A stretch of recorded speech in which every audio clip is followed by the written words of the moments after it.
চট্টগ্রামে ইসলামী ব্যাংকের চকবাজার শাখা থেকে এক গ্রাহকের প্রায় 150 ভরি স্বর্ণ উদ্ধারের ঘটনা পরিণত হয়েছে টক অফ দ্য টাউনে। স্বর্ণ গায়েবের ঘটনায় ভুক্তভোগী গ্রাহক মামলার প্রস্তুতি নিচ্ছেন।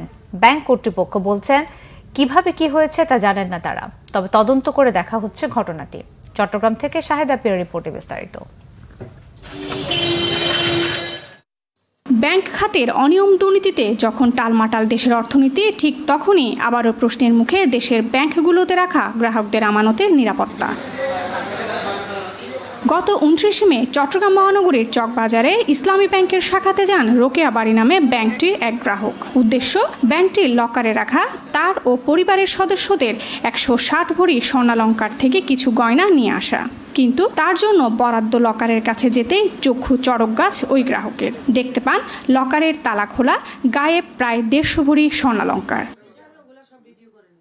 ভুক্তভোগী নারীর অভিযোগ, ব্যাংকের লোকজনই জড়িত থাকতে পারেন এই ঘটনায়। সব কিছুই তো নিয়ে চলে গেছে।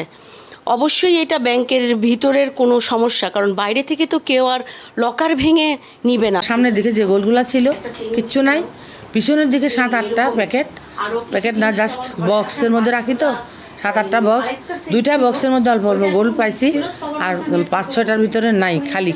এদিকে ব্যাংক কর্তৃপক্ষ বলছে লকার থেকে স্বর্ণালংকার গায়েবের সুযোগ নেই। অস্ত্র ও দাহ্য পদার্থ না রাখার বিষয়ে লিখিত নেওয়া হলেও লকারে গ্রাহক কি রাখছেন, কতটুকু রাখছেন সে ব্যাপারে কোনো রেকর্ড রাখা হয় না। তারপরও তদন্ত করে দেখা হচ্ছে এই ঘটনা। আমরা বিশেষটা সিরিয়াসলি নিচ্ছি, আসলে কি এরকম কোনো ঘটনা ঘটছে কিনা, কি খোলা ছিল কিনা, কারণ এটা কোনো খোলার কোনো সুযোগ নেই। কারণ উনি আমাদের কাছে এমন কোনো কি নেই বা অন্য কোনো তৃতীয় গ্রাহকের কাছে এটার কোনো কি নেই। তারপরে উনি অভিযোগ করেছেন, যেহেতু আমাদের সম্মানিত গ্রাহক দীর্ঘদিন সম্পর্কে আমরা এই বিষয়টা খতিয়ে দেখছি।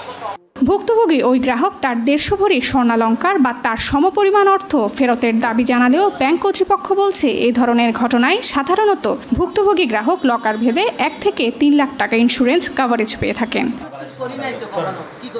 শাহেদা পিয়া, বাংলা ভিশন, চট্টগ্রাম।